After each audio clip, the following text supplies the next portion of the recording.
Hello, everybody. This is VL. Welcome to our second to Hello, last Eva. student webinar on chart delineation. Yes, that was Eva. And we also have two guest panelists with us today. We have Alex. Would you like to say hello, Alex? Hi, everybody. Hello. And Louise. Yes, hello everybody. We are recording this and it will be available for download, but the slides will not be available. Follow-up questions, if there are going to be any, will be posted to the campus union. So let's get started with our guest presenters, okay? Okay. Alex, over to you. Okay, good. There's some nice pictures there. Thank you.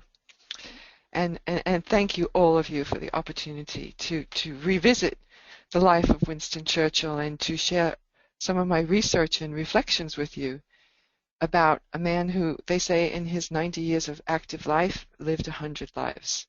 So I'm going to begin this presentation by trying to give a brief outline of those 100 lives in a few minutes, without making any qualitative judgments at first, which is quite hard to do, but then I'll go on to outline the few aspects of his chart, which I'll be looking at here, and also I'll suggest an hypothesis about his race structure.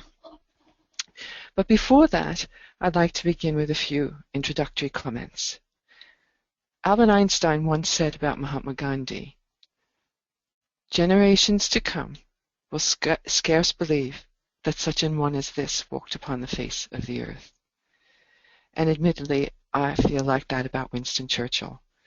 And as I was studying his life, I was thinking how fortunate we are to live at a time when people like Churchill and Gandhi and Mother Teresa and the Dalai Lama have walked the face of the earth. And what that means to us as students of spiritual evolution, and how significant to that study is the fact that we're able to look at them from a recent perspective within the context of recent world events which we know about. This was a giant of a man in every respect. Cometh the hour, cometh the man, they say. We can never overestimate his role preventing the destruction of all of Western civilization and preventing the enslavement of humanity by the Nazi regime, by virtue of his ardor, his power, his stamina, his creativity, his determination, his enduring optimism and faith in himself and in his people, his potent and his magical use of words and images, his intelligence, his steadfastness, his ability to sacrifice and to endure, his faith in the good and in the capacity of men to resist evil, and most of all, his devotion to truth and justice and freedom. Lastly, one of his most recent biographers, Boris Johnson, who's the mayor of London, wrote, "This was all due to his sheer guts." It says in esoteric astrology that enslavement under German tyranny would have begun 1,000 years of darkness for man. A reinitiation into the earth, forced to turn their backs upon the dawning light. And it's said that if the Nazis were obsessed by the Black Lodge, there's no doubt that the hierarchy, in opposition to that, directed towards Churchill potent streams of vitalizing energy and inspiration, which sustained his will and sustained him physically, emotionally, psychologically, and spiritually. And we can see this most emphatically when in the darkest hours Britain stood alone facing certain defeat. I feel that Churchill instinctively, if not explicitly, grasped the significance of this impulse and of his role in responding to it. He would often say to his devoted bodyguard, Walter Thompson, "Don't worry, Walter. Someone besides you is looking after me." And he would also say, I have a job to do. No one else can do it. Nothing is going to happen to me until my work is done. So after a long military and diverse political career, when he finally ascended to the position of Prime Minister of Britain in May of 1940, he was 65 years old at the time, and he said then, "I was conscious of a profound sense of relief. At last I had the authority to give directions over the whole scene. I felt as if I were walking with destiny, and that all my past life had been but a preparation for this hour and for this trial." In his very first address to the House of Commons as Prime Minister, he said, "I have nothing to offer but blood, toil, tears, and sweat. We have before us an ordeal of the most grievous kind. You ask, what is our policy? I can say, it is to wage war by sea, land, and air, with all our might and with all the strength that God can give us, to wage war against a monstrous tyranny, never surpassed in the dark, lamentable catalogue of human crime." But there followed, shortly after his appointment, a lot of confusion as to what they should do about Hitler. Could they fight him? Could Britain win? Most thought Britain couldn't. He had a lot to think about, and he finally gave his decision to the cabinet, and he spoke these words: "I've thought carefully in these last days whether it was part of my duty to consider entering into negotiations with that man, and I am convinced that every one of you would rise up and tear me down from my place if I were for one moment to contemplate rebellion or surrender. If this Long Island story of ours is to end at last, let it end only when each of us lies choking in his own blood." Within a year of that decision to fight and not to negotiate, 30,000 British men, women, and children had been killed by the Nazis. He had the vast and almost reckless moral courage to see that fighting on would be appalling, but that surrender would be even worse. Boris Johnson wrote, he was right. I just want to add that he used to sit around his dinner table at Chartwell, and he would say to his children, "You can each take a dead German with you." So I'm going to look at his biography briefly now, an outline of the major events of his life. He was born in 1874, November 30th of November 1874, to an aristocratic family at Blenheim Palace. We need to keep in mind that he was 26 years old at the turn of the century, which was the end of the Victorian era. His parents, Lord and Lady Randolph, had very little to do with him. She was an American heiress, she was a beautiful socialite, and he was a great parliamentarian. He became Chancellor of the Exchequer. Lord Randolph felt that Winston was a hopeless failure and that he'd never make anything of himself, and he told him that often.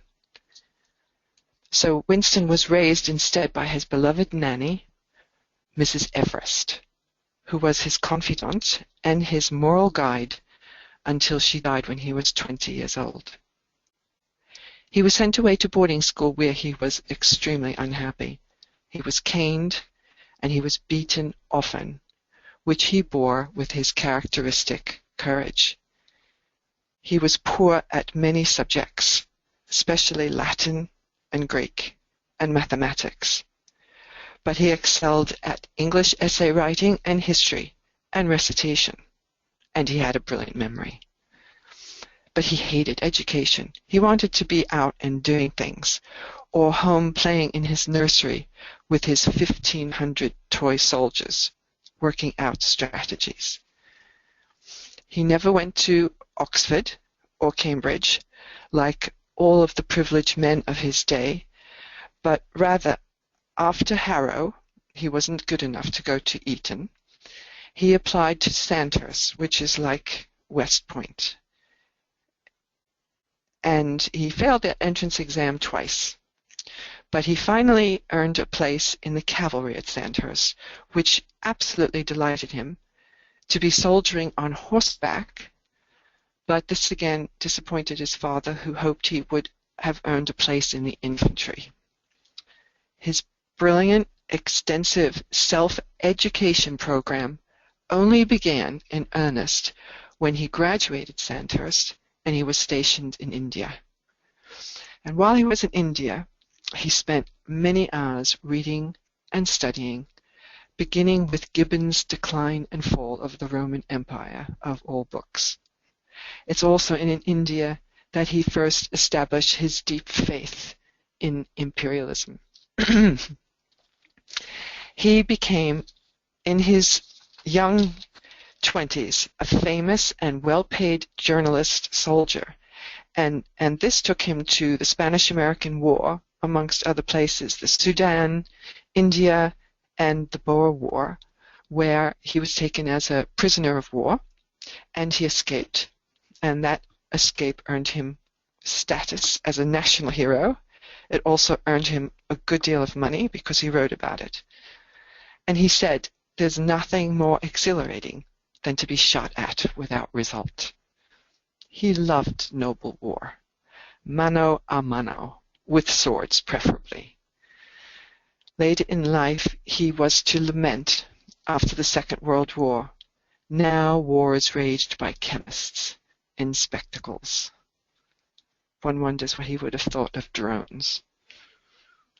He began his political life in 1901 at 26 years old, and this begins a period in his life which I call the preparatory years, from 1900 to 1940. During that time, he married his beloved Clementine. He had 5 children.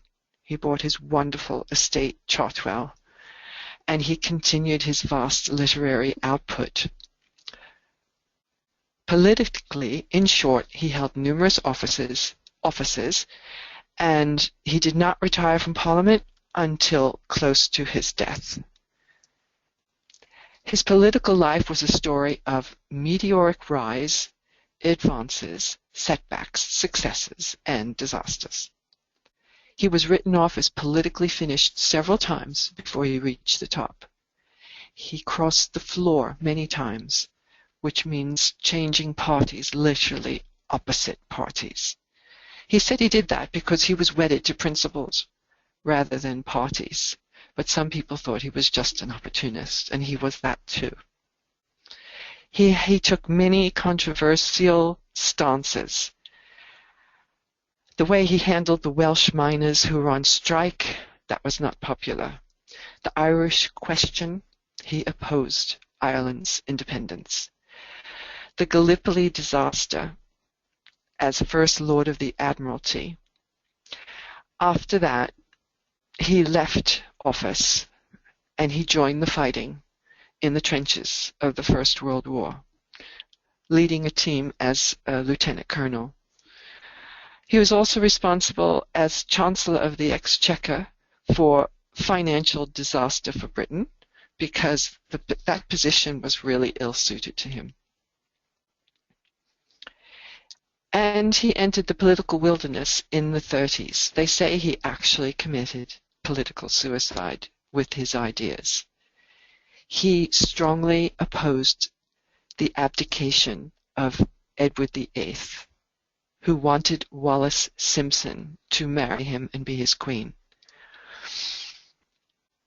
Most people wanted Edward to abdicate. He also was against women's suffrage. He also opposed Indian independence. He just firmly believed in the empire and in the monarchy. And because of his unpopularity at that time, it led to his clear warnings about Germany rearming being ignored. And yet, as destiny would have it, when Neville Chamberlain's appeasement didn't work, and the preferred man for the job, who was Lord Halifax, did not want the position as Prime Minister. Believing Britain couldn't win the war, Churchill became the man of the hour. What happened next is legendary. In 6 months of Churchill, there was 5 years of change. He refused Hitler's offers of peace. He organized air defense, leading to the Battle of Britain. He sent the army to oppose Mussolini in the Middle East, opening a new front. He took hard decisions, including the destruction of the French fleet, to keep it from falling into Nazi hands. He negotiated with America to support and then join the war. He had a staggering capacity for hard work.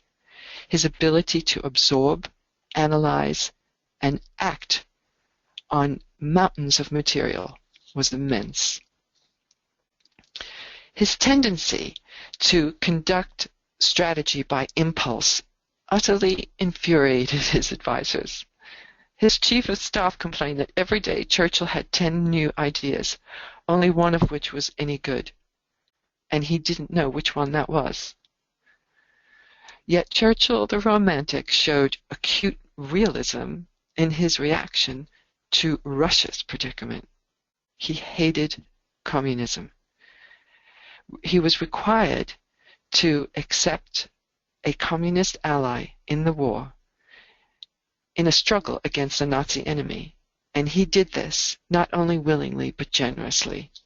He sent a large portion of Britain's war production to Russia by Arctic convoys, even at a time when the convoys from America to Britain suffered devastating U-boat attacks. He traveled 150,000 miles in this time. He visited all the fronts. He had summits with the presidents and generals. He worked on war machine inventions. He wanted to be and was in on all of the action. During the Blitz, he refused to live in the bunker. He wanted to watch London burn from the rooftops, much to the consternation of his family and especially his bodyguard. And it took the King of England to restrain him personally from participating in the D-Day landings. After the war, he lived another 20 years. He became a world statesman. He was great in his own time. He traveled, he held summits, and he chronicled World War II. And then, when he was 77 years old, he was re-elected again as Prime Minister. But soon after that, an incapacitating stroke took place, which was to cause him many health problems and had to be hidden from the public at the time. But he hung on. At 80 years old, he was knighted by the Queen, and then he finally resigned. At 90, he left the House of Commons. The loss of his faculties after that stroke was horrible for him. Old age and failing health depressed him. How does a great man die? It was not by an assassin's bullet, though many people throughout his life wanted and tried to kill him. The Irish, the anarchists, the Indians, Egyptians, the Nazis, and even the suffragettes tried to kill him. One of them tried to push him in front of an oncoming train, and his wife Clementine beat her off with her umbrella. Winston made his bodyguard keep his own Colt 45 in good order because he always said he would never be taken alive. He intended to use every bullet for the enemy, and the last one he saved for himself. Walter said, with this gun, Winston was a dead shot. He had a bulletproof chair in home, and he would say to Walter, "When they come, you guard the downstairs, and I'll take them out from upstairs." In his lifetime, Churchill not only survived assassination attempts, but several heart attacks and strokes, pneumonia, broken bones, being hit and injured seriously by a car whilst in America. He had a dislocated shoulder that troubled him all of his life, though he still insisted on playing polo with it, and many other what would have been for most people debilitating ailments. But at 90 years old, this final stroke was to take him. He slipped away quietly over a period of 2 weeks, dying on the exact day of his father's death, which he always predicted he would. His great family around him, tiptoeing in and out of that great room in the great house, while the nation waited with bated breath as the great soldier slipped slowly out of consciousness and breathing his last. Churchill always defied the dying of the light. He said that, just like the old propeller airplanes he once flew, to lose momentum is not just to stop, but to fall. But in the end, he did go gently into that good night. In the final days, his son-in-law tried to kindle a spark of the old material man, asking him, "Winston, wouldn't you like a sip of champagne?" His reply was, "I'm so bored with it all." And these were the last words ever to be heard from one of the world's greatest warriors and orators. There's some debate about the time of his birth. So looking at his chart, his ascendant has been considered to be uncertain. At one time it was thought to be Scorpio, and then Libra. But a letter by his father stating his birth time as 1:30 a.m. has led to a consideration of Virgo with suspicion. However, this ascendant has been accepted by many astrologers, and it's been rectified by some even to his being born perhaps 10 minutes earlier, making it clearly Virgo. But for this paper, I will be assuming it was at 27 Virgo. As an extreme amateur in astrology, I can only say that I have read there is a great amount of justification for this conclusion. His Sun was at 7 in Sagittarius in the 3rd house. His Venus was also in Sagittarius. His midheaven was in Gemini. Both his Moon and Uranus were in Leo. Mercury was in Scorpio. Mars conjunct Jupiter in Libra. Saturn in Aquarius, Neptune in Aries, and Pluto in Taurus. So we can see the influence of what was undoubtedly his soul ray, ray 1, and also the prison pattern of the soul, the moon at 29 Leo, rays 1 and 5 in the 11th house, can be seen throughout his life. He had the heart of the lion, or what Boris Johnson termed the Churchill factor. Johnson tried to get at the essential Churchill. What was the factor that made him different from every other leader? And he finally decided it was megalopsychia, which is a Greek word for greatness of soul. Churchill became the very embodiment of Britain's courage and greatness of heart, strength, fortitude, power, great personal authority and magnetism. All Leo, all Ray 1. His early life exemplified the exoteric key phrase for Leo, "Let other forms exist, I rule." The criticism and lack of love from his father did not in fact reduce him, it actually had the opposite effect. He spent all of his youth and all of his life proving himself, to his parents, and to the world. He had tremendous self-belief. One of my favorite of his sayings is, "If you are going through hell, keep going." Headstrong, egotistical, dominating, impatient, even arrogant. He was all of these things. However, as he went through life, I think we see more of a transformation to the "I am that, and that am I," the esoteric key phrase of Leo. I feel that Churchill knew he was spirit. He said, "If I die, do not grieve for me too much. I am a spirit, confident of my rights, and death is only an incident and not the most important thing which happens to us in this state of being." The Leo pattern of self-worth that needs to eventually give way to a more selfless approach leading to optimism, a big heart, loyalty. We see all of this in his life. Everything he did was big, on a large scale. His large, proliferating family, his huge household, his endless projects of building, inventing, painting, bricklaying at Chartwell.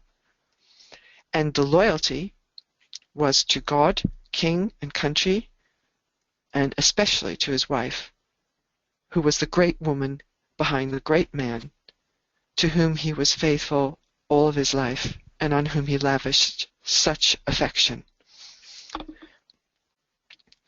His Sagittarian sun at 7 is placed in the 3rd house, the house of communication, through which he used words to uplift humanity and serve and preserve the values that he extolled. The rays of Sagittarius 4, 5, and 6 were so predominant in his life and character that leads to my conclusion that his personality was either of a 4 sub 6 ray or a 6 sub 4 ray. The 6th ray demonstrating through his passion, his devotion, and his zeal, but to my mind, his personality was leaning more towards the 4th ray, the planet of the 4th ray being exoterically Mercury. Churchill was a man of 4th ray contrasts and paradoxes, exemplifying the ray of contradictions. He could both shock and delight. Winston, a female MP, said to him one evening, "You are disgustingly drunk." "Madam," he said, "you are ugly, but tomorrow I will be sober." He loved war, but he loved peace. He experienced both the heights and the depths of emotion, and sometimes he was plagued by his black dog of a depression. And yet, he was the eternal optimist. At the end of his life, he said, "I have achieved so much, only to achieve nothing at all." He feared for the loss of the empire and of the power of Britain. He feared for the creeping communism in Europe and for the freedom and unity of nations. He was a great artist, and he had a very artistic temperament. His greatest use of color was, of course, in words. His paintings were as bright and vivid as was his humor and his oratory. His aim always was to achieve harmony through conflict, a conflict from which he never flinched. An appeaser, he said, is one who feeds a crocodile, hoping it will eat him last. I often felt he was hard on the outside, but had a great softness on the inside. He himself said, "I blub a lot." He wept over the Dardanelles Gallipoli disaster, for which he was held fully responsible. He wept for the bombing of the French fleet, which he ordered, and he wept profusely as they processed through the streets of London on Victory in Europe Day. He was known to be magnanimous and more humane than most of the leaders of that time. The Sagittarian exoteric key phrase, "let food be sought," and the influence of the exoteric ruler Jupiter can also be seen in its higher and its lower influences. It is said that his appetite for life was immense. His appetite for food, drink, and gambling was also immense. I personally maintain he was neither a drunk nor an alcoholic, quite simply because of the manner in which he could consume and hold his alcohol and fully function and indeed flourish intelligently whilst under its influence. I have that on evidence from staff at Churchill who knew his staff. They never felt he was out of control. His clearly third-ray body meant he could drive his staff and his generals to distraction by his habit of working into the small hours of the morning, fueled by brandy and liqueurs and chewed cigars. Boris Johnson says there must have been something unique in his metabolic pathways. He would discharge his duties during the day, have a massive dinner with champagne, wine, and brandy, and at 10 p.m. begin growling out his dictation to his bevy of exhausted typists until 3 or 4 in the morning. Watching him eat at Chartwell, he wanted everything at once. He would eat a forkful of steak and kidney pie, then puff on a cigar, gobble a chocolate, and then gulp some brandy, and then have another forkful of meat, and talk the whole time. This is how he lived. He consumed and relished life.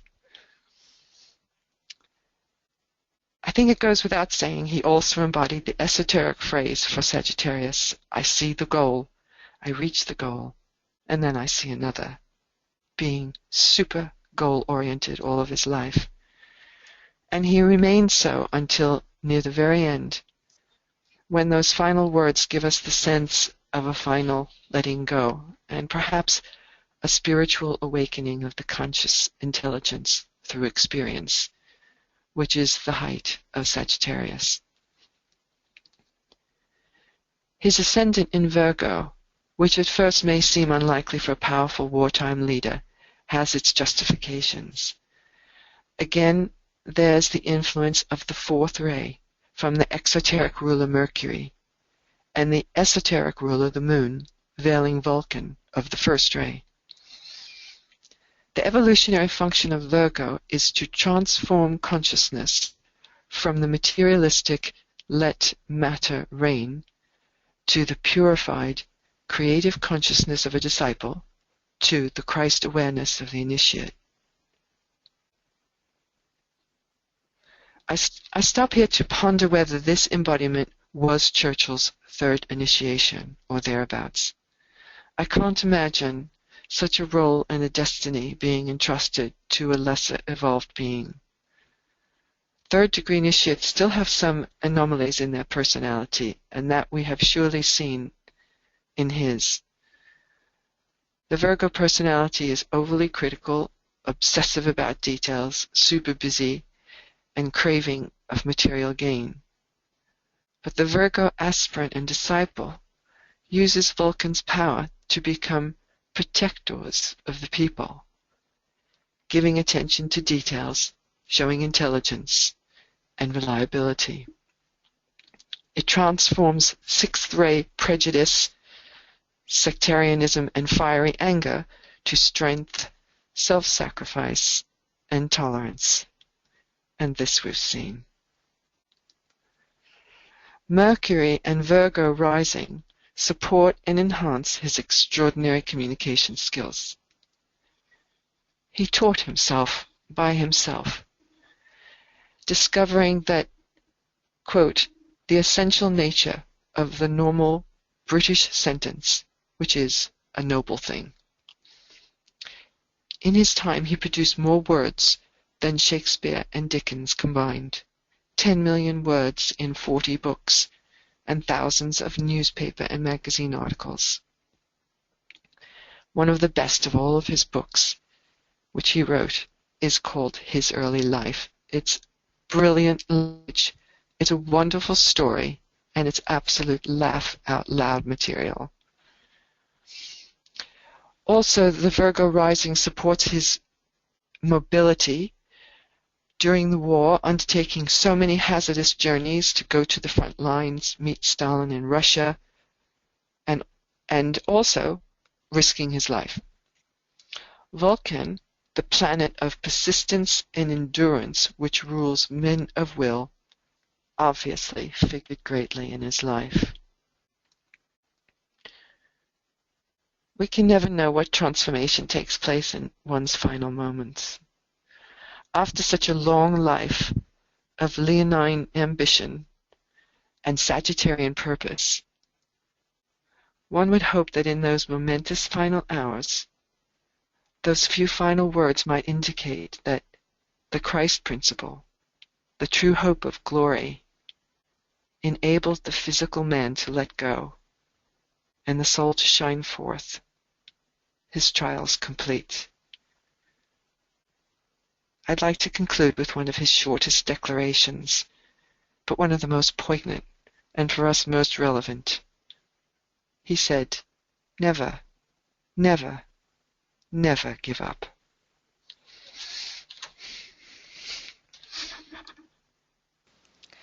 Wow. Well, thank you very much.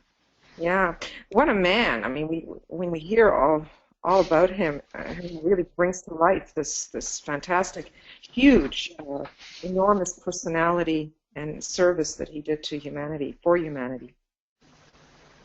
So, let's see if we can see in his chart some of what you expressed, and to see how his Virgo ascendant, which is primarily really about service. Let's see how this service plays out in the chart and in what we know about him. So it's interesting that I clicked on his, in the solar fire that we have, we are given a whole bunch of people, very famous people, and I clicked on his before I received this from BL, and I came up with 29 degrees of Virgo, which makes it a very critical point that it's 29 degrees. I found that very interesting. But we'll work with this one, which is 27 degrees. Okay, so Virgo's exoteric planet, a ruler, is right here. It is Mercury. And Mercury finds itself in Scorpio. And Scorpio's house is the 8th house. So if we just follow that up to the 8th house, we find that, well, see, in mine, Pluto comes out in the 8th house. Interesting. In my chart, it comes out in the 8th house. Well, we'll forget the fact that for me, it comes out in the 8th house. So let me just go back here to Mercury in Pluto. I'm sorry, Mercury in Scorpio. So we know that Mercury has to do with the mind, and Scorpio is about the human condition, really. And through his understanding of the human condition, he was able to use that later on to make that appeal to humanity, understanding humanity and where they were at.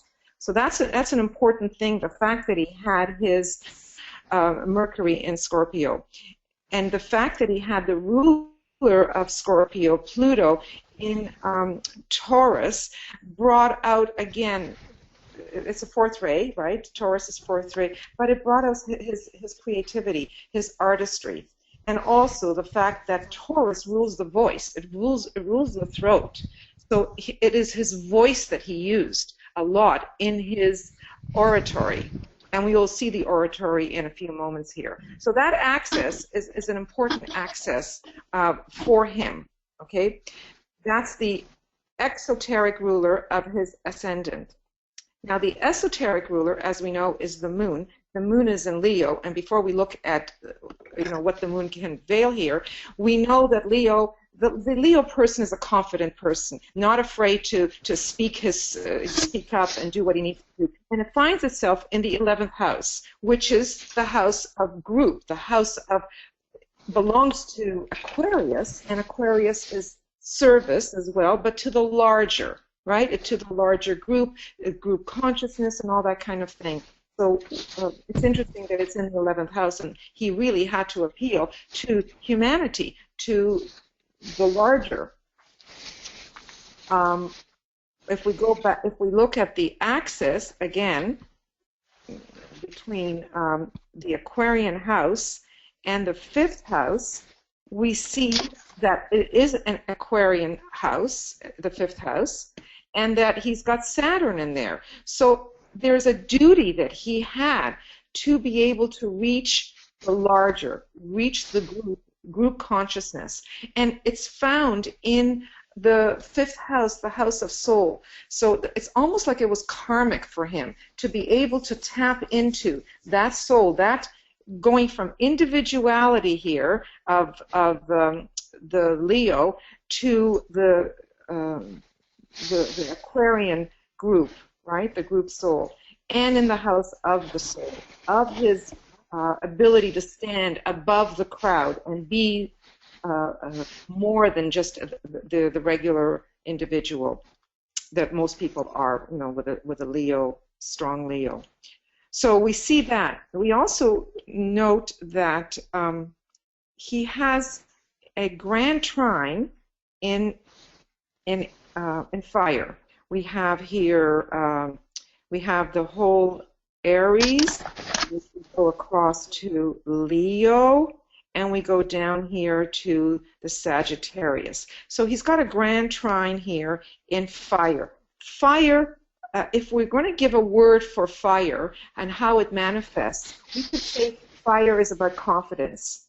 Fire is certainly not shy. You know, fire burns, fire excites, fire is passionate. So he had a grand trine in there. So even if he didn't try, he would automatically be passionate, fiery, and exuberant and excited about what he wants and believes in. So that goes without saying because of this grand trine and fire. So we dealt with the moon as the ruler, esoteric ruler of his ascendant. Now the moon, as you pointed out very eloquently, Alex, veils Vulcan. I was going to ask you whether you thought it veiled Vulcan or whether you thought it veiled Neptune. But you've stated that you see it veiling Vulcan. So let's keep it with that it veils Vulcan. And with his sun being at 7 degrees of Sagittarius, it would be, we usually say, within 8 degrees on either side. So there's a greater chance that his Vulcan is in Sagittarius as opposed to going backwards to Scorpio. So let's assume that that Vulcan creates that first-rate pressure, that first-rate will, the will that he needed in order to carry out his work. Okay, so I wanted to mention that. The other thing that's worth mentioning here is that his sun in Sagittarius, and Sagittarius is one of the signs of vision. It's a visionary sign, together with Taurus, and Taurus is visionary as well. But he's got the vision here in Sagittarius in the house of communication. And he's able to ground that which he can communicate very well. And he can reach the higher, you know, it's the house of philosophy, of religion, of higher learning. So that which he has intuitively received that is of a higher nature, as probably through building that antikarana here, he is able to convey that, and we'll see why he can convey that, but he can ground what he has received, okay? And he can use that to transform, as we had said. It's got, he can go deep into the nature of humanity, use that in his oratory to help transform the greater, transform the people to reach higher heights. Now, why do I say the oratory is so strong? He has the ruler of his Sagittarian sun is Uranus. I'm sorry, that's not what I wanted to say. It was the Earth, I mentioned that. But Sagittarius is also ruled by Jupiter. And Jupiter finds itself together with a couple of other, well, one other planet, and the south node in Libra. Libra is an air sign. And Libra is about how you relate to others. So Jupiter is in Libra, and Libra's ruler is Venus, and Venus is in Sagittarius, and they are numbers are really close together. So we would say that this is what we call a mutual reception, because the ruler of the one sign is in the other sign, and the ruler of the other sign is in the first sign. Got it? Right? Everybody understand that? Okay. So as a result of a mutual reception, both rulers are heightened, and they are more powerful than they would be on their own. So if we take the idea that his Venus is in the third house, the house of communication, and he has the fiery essence to him, right? It's heightened even more. If we look at Jupiter in Libra together there with Mars, Mars will push him, force him, drive him to, again, relate and use the mind, the air that it is, in his oratory.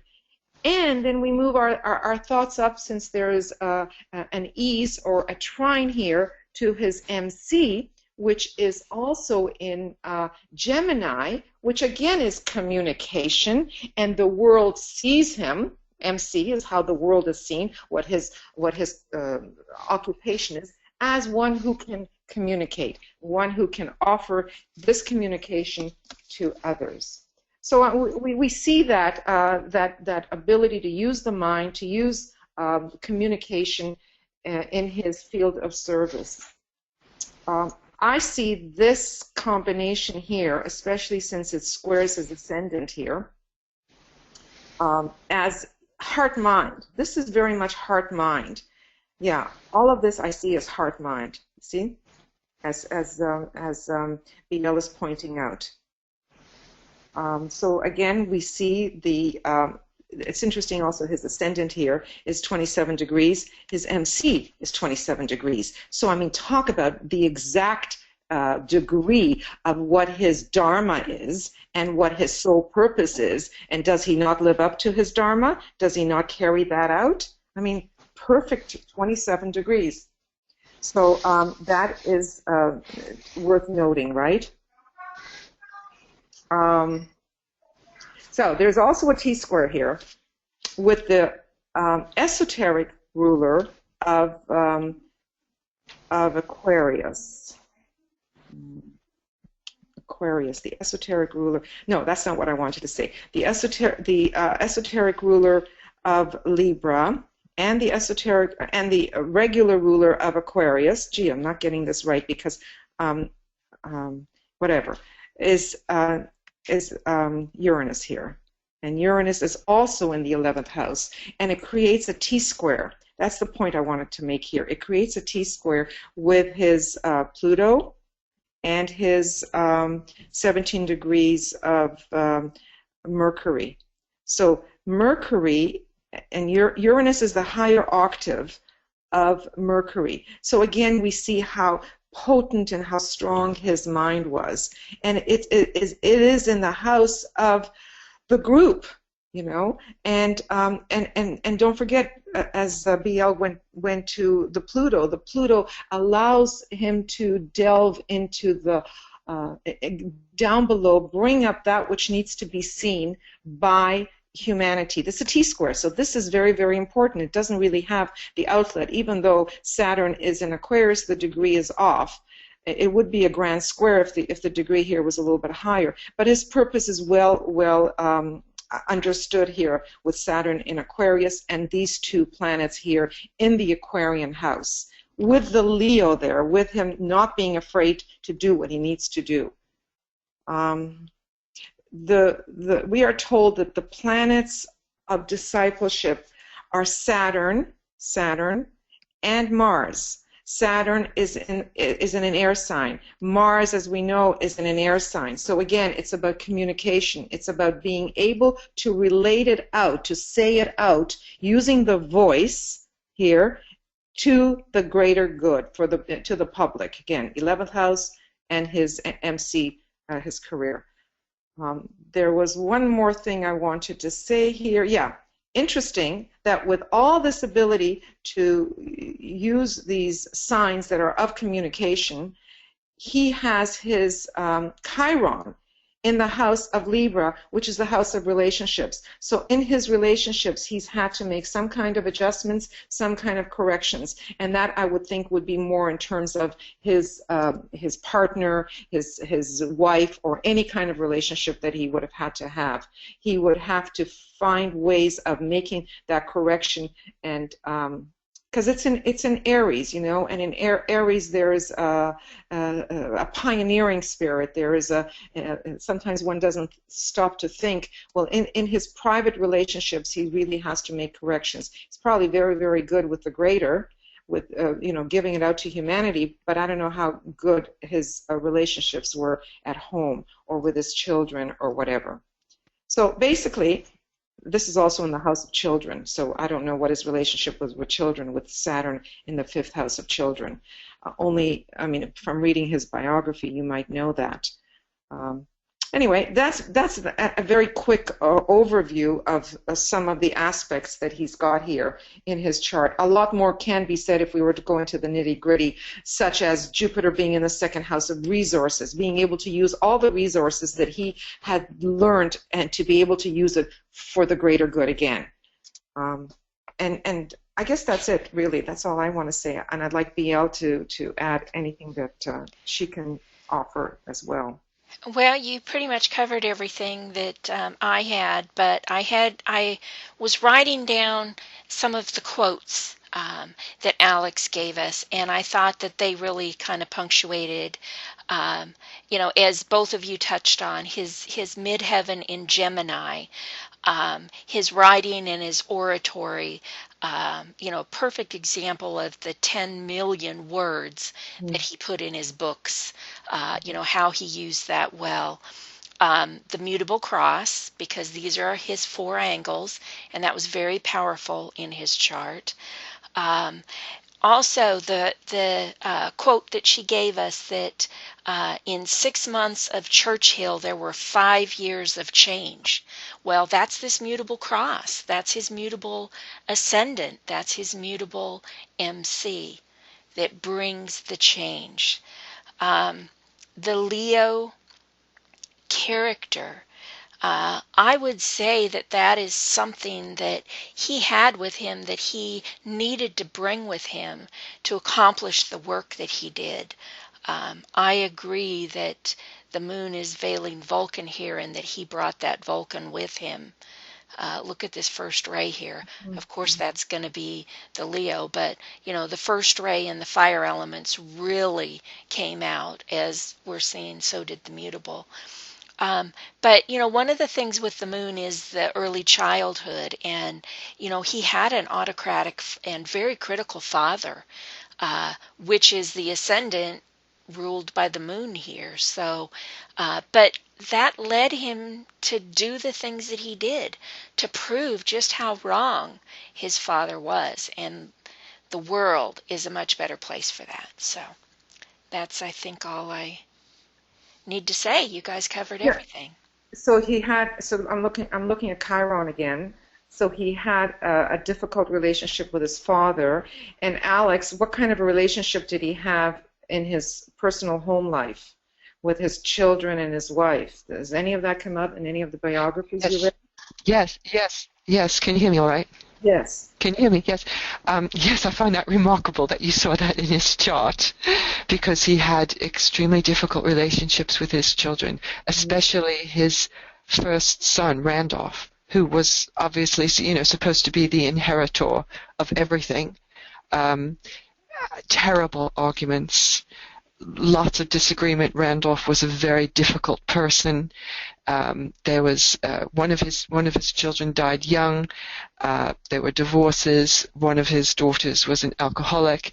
There was so much stress in that situation, even though he was close to some of them, but particularly with Randolph, his eldest son.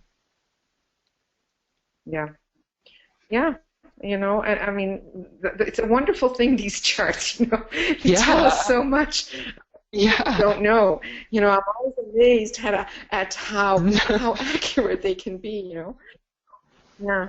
No, what else can one conclude when we see Saturn in the 5th house and Chiron in the 7th house of communication as the Libran house of partners and relationships, and yet he could understand the human condition and human nature and be able to use that as he wrote all these books, and as he was able to speak to them and reach them and talk to their humanity, to their soul, to make them understand the need at the time, Yeah. It's an interesting situation with these great people, because if you look at Gandhi, Margaret Thatcher, the Queen, their relationships with their own families is quite different from the love and their connection with, the greater good. Right. Well, Alex, thank you very much. This was a very powerful person, and we see that in his chart. And his biography was more than interesting. It was great. Thank you. Yes, thank you. And I would like to ask, before we move on to the next presentation, do any of our attendees, do they have any questions of Alex or a question about the chart or an observation about the chart before we move on? I don't see any hands. So, okay. All right. Thank you very much, Alex. And now we have a special treat, because our last presentation is from Louise, and she actually took a person, a friend of hers, and she interviewed her, and she gave her, she presented her chart to her. So let's let Louise describe that process to us so that you all have an idea of, when you work with clients, how you would present their chart to them. Go ahead, please, Louise. Okay, thank you. Well, hello, everybody. I want to say a few words to put that astrological chart into presentation. Chart presentation into context. It's a larger part of a project done for Quest Universal Course 150, in which I propose to apply the knowledge I gained during that course. That paper will aim at illustrating how esoteric psychology could be applied to a person who would like to receive the aid of an esoteric psychologist in order to better understand herself and be instructed with proper techniques that she may use to go further on the path. HB volunteered to be the subject of my project. HB is a woman of 52 years old, nearly 53. She has been working as a tourist guide for the last 22, 23 years. What she likes better in her job is freedom, sharing, leadership, mediation, and to be on the move. She dislikes paperwork. She finds that job has helped her develop her leadership and love. This is very much in line with the energy of her ascendant, Leo. We will come back to that a little later on. I met HB in a spiritual study group I've been leading for nearly 5 years. I've been using Civic Friends material, which is pretty much in line with Bailey's. The collecting data process. Well, I gathered the information about her by using 4 instruments that I emailed to her. The first one is an assessment including general information, consultation, motivation, and the dynamics of her inner life. The second and the third instruments are the series of threats to transform and the series of highest aspiration that I extracted from the electronic version of the Tapestry of the Gods by Robbins. The fourth instrument, the identification of the rays, consists of 5 lists of threats corresponding to the rays of the 3 bodies, I mean physical, astral, and mental body, as well as personality and soul. A week later, I contacted her on Skype to see how she was doing. She said she was fine, and at her request, I clarified some questions. She wrote down her answers and emailed them to me within the following 4 weeks. Then I casted her chart and read it to her over a Skype meeting to make sure it made sense to her and to have her giving me examples illustrating my words. According to her answer, soul would be on second tree, personality third, mental first, emotional second, and physical seventh. I personally come up with a different formula. Maybe the soul is on the second one, personality on the third, but as long as the mental, astral, and physical body, I would rather say 4, 6, and 3. 3 for physical because our 7 would need too much regular schedules and to have a rhythm that she doesn't have in her working condition.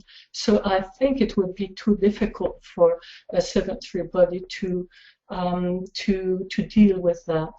Her emotional body is, to me, definitively on the 6th tree because she is very enthusiastic, passionate, spirited, and willful.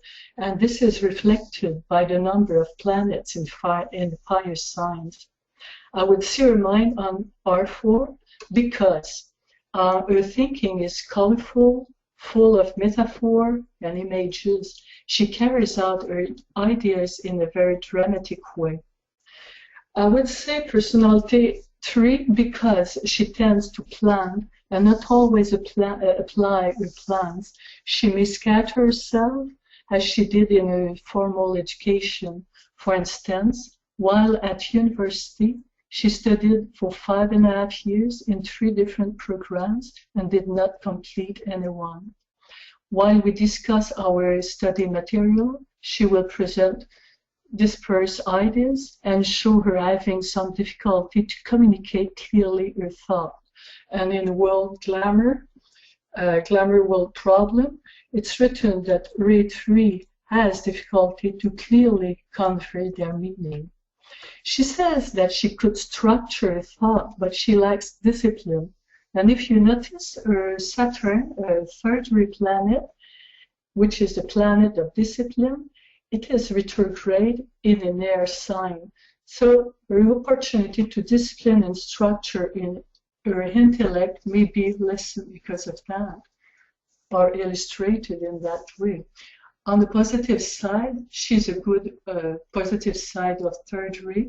She is a good organizer, coordinator, and has good business sense. She had been an entrepreneur for a couple of years when she was 28 up to 30. Since she has some Re7 qualities, I double check with another questionnaire. And she clearly identified that she corresponds much better to Ray 3 description. As long as her soul, 2nd ray would make sense because lately she found that healing might be a field of service because of her sensitivity and intuition. And we will see later as well when we come back to the chart. There are quite a few planets and different things in station pointing out a 2nd ray soul. Okay, quadrants. She comes from a very dysfunctional family. Her father was in and out for the first few years of her life, and then he totally walked out her family. There was pedophilia in her surroundings. Even though she has never been abused, she bathed in that atmosphere. At the age of 4, she was sent to an orphanage. Her mother abandoned her and wanted her to be adopted. Twice she was selected to go to a new family, but her mother refused. 1.5 years later, her mother brought her back home. The first 1.5 years at the elementary school, she was between 6 and 7.5. She was loved by her teacher and had excellent marks and grew well. In the middle of her 2nd year at the elementary school, she moved away and changed school. In her new school, she was disliked by her teacher, mainly because her mother was a single mother. She developed skin problems, such as eczema, and for that she was laughed at by her classmates. Her marks dropped and she became introverted. These difficulties in early age are represented in her chart by a weak first quadrant, indicating that she was not brought up in an environment fostering her self-development. Now we will come to the chart, the ascendant, which is Leo, and whose esoteric ruler is the Sun, veiling Neptune. Beside being her ascendant, the importance of Leo is also reinforced by a Leo stellium composed of 4 points: North Node, Venus, Ascendant, and Uranus. The first 3 points of that stellium are conjunct, and the first 2 are part of a fixed grand crust. Leo ascendant indicates a major development in consciousness because the ruler of Leo, the Sun, is closely associated with the heart of the cosmic Sun and the second divine aspect. It indicates that the consciousness must be raised from the ego to the soul and be stabilized there. This is the way to go from the exoteric keynote, let other forms exist, I rule, to the spiritual keynote, I am that and that I am, which expresses the sole purpose of Leo. To do that, the negative threats must be transformed into divine love of the divine, and the consciousness must be identified with the higher self, so that the light of the soul will infuse the astral nature. Negative threats to be transformed are mainly selfishness, self-centeredness, arrogance, pride, autocracy, and desire to rule others. They have very strong self-will. And replaced by their higher and finer qualities, these threats will no longer impede the flow of love. In that respect, HB has done a good deal of work. In her answers of the on the questionnaire about the threats to be transformed in the past, they were related to the negative threats of Leo. And the threats to be transformed actually are more related to the 2nd and the 6th ray, which could be respectively the ray of her soul and the ray of her astral body. Planetary-wise, it works as follows. The Sun is both the exoteric and the esoteric ruler of her ascendant. On the esoteric level, as I said earlier, the Sun veils Neptune, which is the esoteric ruler of her chart, as well as of her Sun, which is in Cancer. As the soul or true consciousness is developing, the power of Neptune, veiled by the Sun, becomes more effective. Neptune transmits divine love, from the heart of the cosmic sun into the heart of the evolved Leo. In her birth chart, Sun and Neptune are trine, showing an auspicious interaction between both of them as esoteric rulers of her ascendant and as part of a grand water trine that includes Jupiter and Chiron in Pisces, two more secondary planets. This is what reinforces my hypothesis of having her soul being on the secondary. Under the force of Neptune, emotional desires are transmuted into loving aspiration and compassion, and the entire emotional nature is refined and made more sensitive to the needs of others. The Neptunian sensitivity and compassion must be cultivated and expressed through her sun house, which is the 11th. The 11th house is the house of Aquarius, the house of group awareness, spiritual brotherhood, and group work to manifest the plan. It is also the house of spiritual vision and creative visualization. Being a group person, HB likes to associate with groups, to join others to realize projects. That was one of her motivations for volunteering in my project. Besides personal, spiritual motivation, she mostly wanted to be part of a project that she saw as a pioneer step towards the development of a new psychology. It is interesting to note that the opposite house of her sun, the 5th house, is the house of Leo. Here again, her spiritual path is stressed. Indeed, the higher ideals of Aquarius is to develop group consciousness by lifting the selfish perspective to a collective one. The qualities of Leo, ascendant, to develop are those of Ray 1 and 5. When I read her chart, I pointed out the importance of developing the 5th room and to structure her thoughts and be more disciplined. From that time on, she's been much more applied in her study and has been making a considerable effort to structure her thought and express them more clearly. Leo ascendant has the esoteric goal of personal and spiritual integration.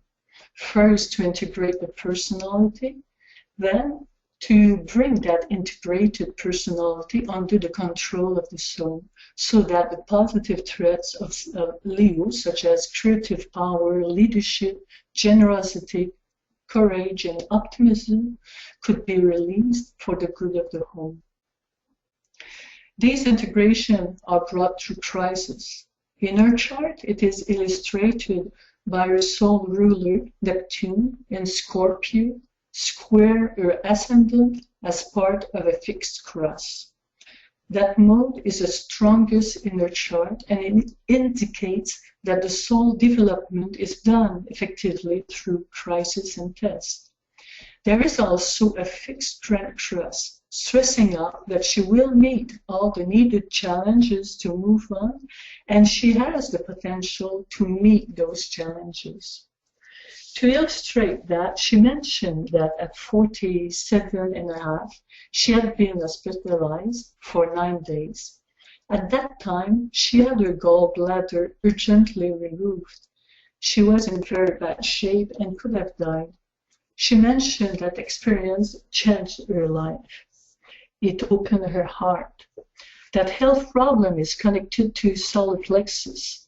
The point worth to note is that the sun her sun is in Cancer, a water sign, an emotional sign. Its exoteric ruler is the moon, and the esoteric ruler is Neptune, which is the higher ruler of the solar plexus. It seems that her hospitalization may have helped her transmute some of her moon sign and sun sign negativities. In other words, It worked at raising her solar plexus to the heart center. Let's look now at the sun, which is in Cancer. On the negative side, it indicates an emotional, moody, suspicious, susceptible personality, which has an unstable temper. These emotional negative tendencies impede the flow of love, and so they must be transformed so that the consciousness, not so that, but the consciousness must be trained to imbue itself with positive thoughts filled with love. Upon the path, the Cancer negative patterns will have to be superseded by its higher keynote. I build a lighted house and therein dwell. This refers to the lighted consciousness free from emotional controls. Cancer must also link her heart with her mind. Cancer has also the tendency to live in the past. Since her past has been rather painful, there is a special need and impetus to set free from it. All that is achieved through Cancer esoteric ruler Neptune, the soul agent expressing compassion, unconditional love, intuition, and self-sacrifice. It is also achieved through the development of the power of the intellect via study and training. All that in order to eventually develop her higher intuition. In her chart, we see that her soul ruler, Neptune, again, in Scorpio, conjunct her IC, her family roots, and oppose her MC, her spiritual goals, both square her ascendant in Leo, and there's a, as I said before, a stellium in Leo, which oppose Saturn, conjunct South Node in House 6. So that indicates that she will meet all her karmic issues and challenges via the 6th house, the house of health and service. And it is in sign of Aquarius, the sign of service opportunities for service to the larger group. HB said that as soon as she left home. She was about 18, and she had been working ever since at freeing herself from her family insane legacy and her patterns developed in past life. On the positive side, Cancer qualities are sensitivity, intuition, tenacity, imagination, and her sole goal is to become a light bearer of truth and wisdom and using organizational and managerial skills for the greater good. This is the spirit she works with her group of tourists. She stresses the importance of thinking in terms of the well-being of the group so that everyone gets the most out of his experience. Our solar goal is also to produce a consciousness which shines forth a clear and lighted intelligence and expresses the higher intuition. She should not stay at the level of lower psychic power, which in her case is active since she has a grand trine in water sign, Sun, Neptune, and Chiron conjunct Jupiter. So that gives her psychic abilities. And that she manifests with her ability to foresee events through flashes or dreams before they take place.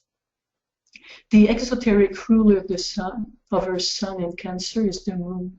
That leads us to the consideration of her moon, which is in Aries. Her past patterns evolve around the lower keynote, let form again be sought.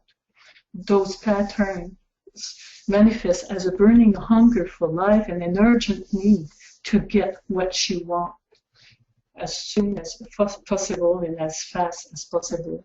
The ego is hot-headed and selfish. It acts with a blind and unthinking aggression and throws tantrum if anything or anyone blocks its way. There is a personality desire to rule, to control, and to dominate. It brings ambition, aggressiveness, and impulsivity. The Aries exoteric ruler, Mars, is in Taurus, square the ascendant, it may show that her self-will and ambition clash with the will of her soul to control the ego and be a hearted and loving leader. The mind must be developed and used to curb her aggressive emotional impulses. Desire for personal power and control must be transformed into an aspiration to serve the greater good. The personal will must be put under the control of the soul. Positively expressed moon in Aries gives her leadership, executive power, skills to organize, and ability to rapidly and intuitively achieve her goals. That she has already demonstrating in her professional life. Moon in Aries also gives the ability to initiate new ventures, break new ground, and build new form. She is recognized as an innovative person, bringing new and original ideas anywhere she finds herself. Sometimes they are not that well accepted, but she has that power, that ability. Since her moon is in house 9, which is the house of the abstract mind, and Tekerana, a spiritual path, her moon's goal is to broaden her mind through higher education or search for higher knowledge, so that her consciousness may eventually begin to function upon the Buddhic path, and the intuitive faculty may eventually begin to function too. Mercury, the esoteric ruler of Aries, is the perfect one to do that job. Mercury sextile Venus, the mind, 5th ray, which conjunct north node, potential to integrate the Leo qualities, and its sextile ascendant Leo soul purpose. In that respect, I would say for the last 4 or 5 years, she had been steadier in her spiritual studies and meditation. That has contributed to make her better understand life and give a meaning to it. That's about what I have to say with my analysis of the chart. Louise, excellent understanding of her chart. Really, you covered the main points so accurately. And what I have to say will reaffirm what you have said. A little bit more, but basically you covered everything. I really, really appreciated it. Thank you. So let's look at her, at some of the things you said. How, as soon as you said them, I could see them in the chart. You said she's a leader, Leo, of groups. Her sun in the 11th house, right? She's a leader of groups. You said that she took many university courses, but didn't finish any of them. That's moon in Aries. That she had many new ideas, Aries, many new ideas, but they weren't always accepted, which is, you know, par for the course. But all those things, we just see them. And also with her Mercury in Gemini, you know, in the 10th house. So she would bring those ideas to her group or to whoever she is with. So that's just an overall look at some of the things that you said and how easily they're detected here in the chart. But let's look a little bit more esoterically here. The most important planet in the chart is Neptune, for all the reasons that you stated. Neptune, as we know, is the esoteric ruler of the Leo ascendant because it veils the sun. And it's also the esoteric ruler of the sun, which is Cancer, right? And it's also the ruler of Pisces, and she's got Jupiter in Pisces. But anyway, Neptune is the most important. Now, that Neptune is at 10 degrees, right? And it squares exactly 10 degrees of Venus in Leo, which is sitting right on her ascendant. And it squares her Saturn at 10 degrees. Saturn opposite her Venus at exactly 10 degrees. So that 10 degrees, the fact that these 3 planets create this T-square even though it's really not a T-square. She's got a grand cross with her ascendant. But the 10 degrees makes this Neptune extremely potent, extremely potent. Now, a couple of things to mention here that are rather difficult combinations, and that is Neptune and Saturn are two very difficult combinations because Saturn restricts and Neptune wants to flow, wants to, you know, dilute and to flow and to just let it run, but the other one wants to restrict. So it's very hard sometimes to get into the psyche of someone with that combination. Someone with that combination has a door generally open to the astral plane. And as you mentioned, she has a grand trine in water, and she's somewhat psychic. So in a way, that's a detriment for her because that kind of open door to the astral plane, you know, is often not a disciplined area. You know, the astral plane has a lot of negativity, and psychism is something that we bring back from the past. But anyway, I don't want to go off on a tangent here. It is a difficult combination. It can bring with it fears. I don't know if this woman is fearful, and we're talking about this combination here. It can bring with it fears. I would wonder what her inner security is like. Forget the personas she gives to the world, because she's going to give a very strong persona with all that Leo. But what is she like inside? Is she secure or insecure as a person? Is what I would, first question I would ask you. I think, well, I know she is insecure. Insecure. Well, you see, that combination, yeah, that combination speaks to that there isn't that inner strength. Her outer appearance, she seems to be a strong person, you know, with the Taurus on the midheaven and all that Leo. She'll appear to be strong and confident because that Leo always gives off those energies. But this here belies an inner insecurity, and she brings with her from the past a lot of this, you know, this kind of stuff, that insecurity that she also has. And the moon doesn't really tell us the fact of that insecurity, but this is what it does. Now, let's now look at Neptune and Venus. And typically, Neptune and Venus, again, is a difficult combination. Why? Because Neptune creates all this fantasy, this illusion, this lack of clarity when it comes to all the Venus stuff, whether it's relationships, whether it's her loves, whether it's even her values or her monetary stuff. You know, she can easily get duped, is what I'm trying to say. She can get duped, she can get, she can be vulnerable to people taking advantage of her. Has this happened to her that you're at all aware of? I don't have anything in mind about that, but I think she is a very giving person. So I can see that she can be abused very easily. Yeah, taken advantage of. Yeah, taken advantage of. Yeah, it just depends how I word it, you know. She could be taken advantage of. She can become a victim to her lack of clarity about relationships, you see, with others, whether they're her loves or even taking in stray animals and feeling sorry for people. All of that falls into this category, you see.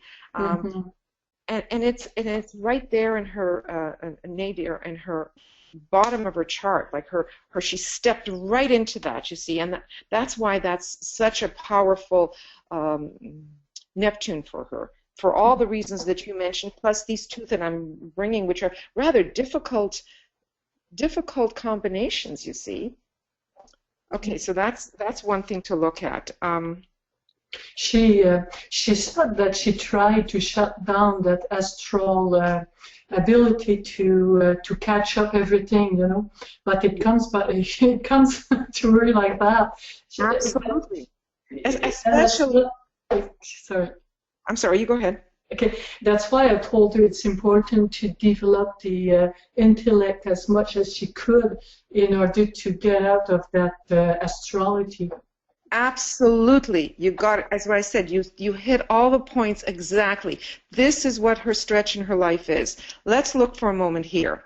We've got Jupiter in Pisces. How much more watery, how much more astrality can you get than Jupiter in Pisces?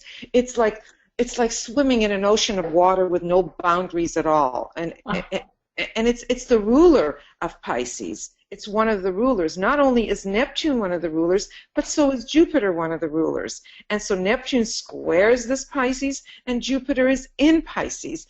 And she needs to make adjustments and corrections with all of that. It's in the 8th house of transformation, and she needs to learn to transform it. And look what's opposite that. Her Pluto, which is, again, transformation. So she's got this axis begging her to transform all of this by the ruler of the Virgo, Pluto and Virgo, which is her Mercury, right up there. That Mercury in Gemini. That Mercury in Gemini, I believe, squares this this Pluto right here. It also squares her Jupiter Chiron, which you pointed out that she has this grand cross. So this Mercury is her. It's her stretch. It is her greater purpose is to really use the mind to, one, control that astrality, and to, as you say, shut down and with Venus there in Leo too. That's right, because of the 5th ray of Venus in Leo. And look at that. Venus is in the 12th house, which is the Pisces house. You see, so can you see how all of this is like one thing reinforcing the other, and that is not all that good, because all it tells us is all of this door to the astral plane is just too wide open for her. Mm-hmm. So she's got to use her mind. If you can do nothing else but encourage her, like you have been, to study, to use her mind more, to use that mind, because this is a life of integration. And with the Leo ascendant, she needs to learn to know herself as an individual, to become individualized, and know yourself. And that's what her purpose here is. That Leo is all about, that integration of the self, so that she can. It doesn't mean that there's no that she's not in touch with soul. She definitely is in touch with soul if she's that good-hearted and all that. But she needs to really stand in her own sense of who she is, her own self, which is the Leo. And she's got her Earth in the Leo house, so she can ground that. She can really stand in her sense of self. Anyway, that's really all the important things that I want to point it out. Oh, great. And BL? Yes. Well, you pretty much stole my thunder, both of you. Again, excellent presentation, and thank you for going into your process with her. And it's always nice, isn't it, to get validation after you go back to her and you tell her things, and then she says, oh, yeah, that's true because it's working out this way. And isn't that a great feeling, Louise? Yes, it is. Yeah. The things that I had that I were going to mention was, of course, how key Neptune is. It's part of that cross. It's part of the grand water trine. It's the esoteric ruler of both the ascendant and the sun, as both of you pointed out. And, I was also going to bring up Ray 5 and how she had to use that Venus mental. All the fire is mental. The Ray 5 is mental. Venus in Leo, the Leo stellium brings in. That is one of the keys, as Eva said, and as you pointed out to her. She has to use that mind to overcome the trials and tribulations, which are what the squares are, right? And Venus is right smack there in the middle of those squares. Eva, good point about bringing out that she has to find her own individuality. What she's bringing with her and what's helping her is this Aquarian energy. This is her South Node and her Saturn. That's her karma that she's bringing, the 6th house of service, as you mentioned, Louise. But it's also, because they are the karmic planets, it is the mindset that she brings with her. So she's got the Aquarian down, she's got the service down. She has to find the individuality. That's what she's working on, to actually fuse this axis, which is quite huge with the stellium and the Saturn, the South Node, and of course the descendant. It's right there on the angle, just as the ascendant is. And then the one other thing I would like to say, as we talk about how huge Neptune is, and you did in fact mention this, Louise, Neptune, the heart of the sun. I'd just like to remind everybody that opening up the heart begins a little bit with the first initiation. We work more on it during the second initiation, but the heart is not fully opened until actually the 4th initiation. So that transference takes many initiations, many lives. But one of the things that we also know about the heart and opening up the heart center is that is in fact group activity and group work. And that's what you also pointed out, Louise, here with the Aquarian service aspect in the 6th house, and with her sun being in the 11th house, and the sun in Cancer, developing that compassion in the group work that fits with the compassion of Neptune in the heart of the sun. So that's what I have. I would also like to mention that one of the audience, Yvonne, she brought out that not only are we talking about the grand water trine here, but there is the facing grand earth trine with Pluto, the midheaven, and the earth, which then gives this 6-pointed star, Right. which shows, if she can fully capture the essence of Neptune through all of these challenges that she has, she has the potential to work within that the earth and water 6-pointed star to integrate basically the personality, the physical with the emotional for the work of the personality, which then makes it easier for the personality to work towards the soul, which we've seen, the heart of the sun, the esoteric ruler of the ascendant. This trine here is a big thing. In Scorpio, of course, is the tests. Neptune is that nebulousness that's going to be there when we do in fact develop the heart to its full possibility. I just want to mention one other little thing here. Saturn, not too long ago, was considered the ruler of Aquarius. So Saturn in Aquarius is actually a pretty good position, if you know what I mean.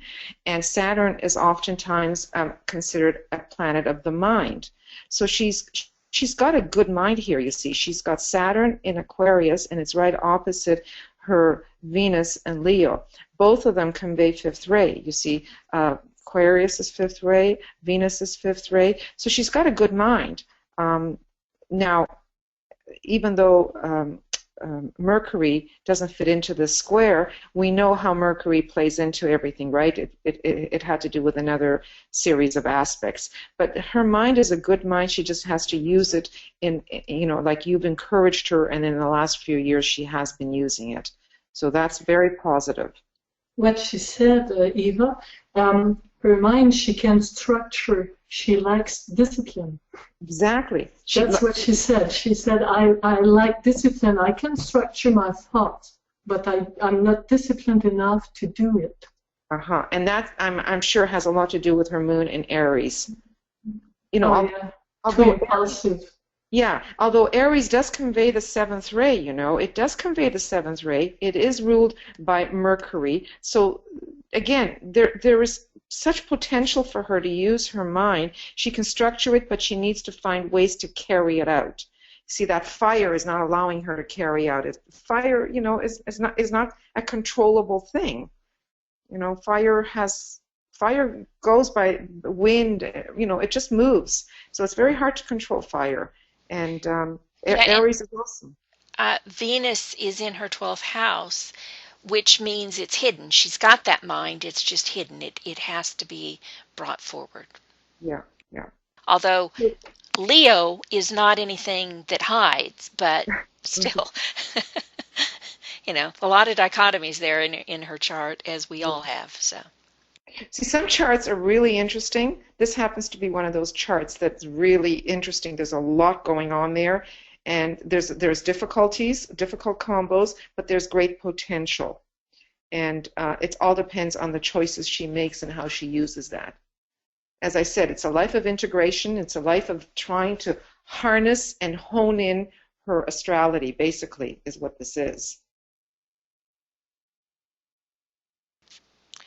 Well, thank you, Louise. That was very good. Yes. Do we have any questions? Bea? Yes? Bea? Yes? What is the meaning of a six-pointed star? It's you see, this is her grand water trine, and you see this is the grand earth trine on top of it, and how they face, because this is an axis, and this is an axis, and this is an axis. So what it is one points down while the other points up, and that shows the integration. Okay. And then we look at the elements that are being integrated, the earth and the water, which are the lower vehicles. So it's, you know, an integration of the lower vehicles for the work of the personality, which is involved here because, you know, the Sun-Earth axis is the personality axis, and it's part of the six-pointed star. So, as Eva was just saying, you know, the aspects there have the potential. These are the soft aspects, the trines, and the sextiles are the soft aspects that we take for granted. We need the hard aspects, the squares, which are the crisis, they're the motivation, they're the swift kick in the behind that get us, you know, that force us to reach deep within and use these benefits that we've got. Okay, thank you. And I hope that this HB is open to you know, working with you, because I'm sure that you can really give her good advice as to what she needs to work on, which you've already been doing anyway. Yes, as I said, when I told her about the mind stuff, you know, to develop her intellect and to structure her thoughts and all that, she has changed very much since that time. She prepares her lesson much more than she used to, and she structured her presentation, which is much better than what she used to do, you know, just go like that, you know, splashing ideas and feelings here and there. So she's very well responding to what I told her. Excellent, excellent. Yeah. It's good. Okay, anybody have any questions for Louise? Well, I don't see any, so let's wrap this particular webinar up. Thank you very much, both Alex and Louise, for great presentations, which are the last student presentations of our series. So we really appreciate you guys being the wrappers up here. We will have one more webinar. It will be on 6 June at 8 p.m. GMT, and it will be the final one in this particular series. I think overall it's going to be our 13th webinar in this series, and Eva and I will be discussing transits and progressions. So any of you who have presented, I will be sending you a transit and progression chart, so you'll be able to see that as we discuss what's going on. I will be using your 2015 birthday, which we refer to as the solar return. And on that particular day, I'll set up your transits and your progressions so that as Eva and I discuss what transits and progressions are, you will have your own chart there, so you will be able to look at it and follow along with what it is that we're discussing. So if there are no more questions, comments, or whatever, then I'm going to say goodbye to you all and end the webinar, okay? Well, thank you very much, Eva and Bia. Oh, you're very welcome. It's our joy, and you guys are doing so well, really. I think this webinar series has proven that it's effective, and you guys are open. I appreciate the ones of the audience that keeps coming back, the same people that keep coming back again and again, so thank you, and hope that this has been informative for all of you as well. Yeah. Will there be a part 2? Thank you for all your hard work. Will there be a Thank part 2? We haven't gone that far in our heads, so I don't know at this point. There are other webinars being presented, and it's kind of hard to find the time to present more webinars. So for the rest of this year, this academic year, I don't know. I don't think so, but it's something that we'll might discuss it and look at for the future. We have, all kinds of ongoing webinars, and it's time for Eva and I to step aside so that some other people can do some presenting. I say that with my tongue in cheek because You're one of them. in the middle of another set that's going on for the Great Quest students, which are open to everyone. So anyway, thank you all, and good night, good morning, good day. Yes. Bye, everybody. Bye-bye. Thank you. Bye-bye.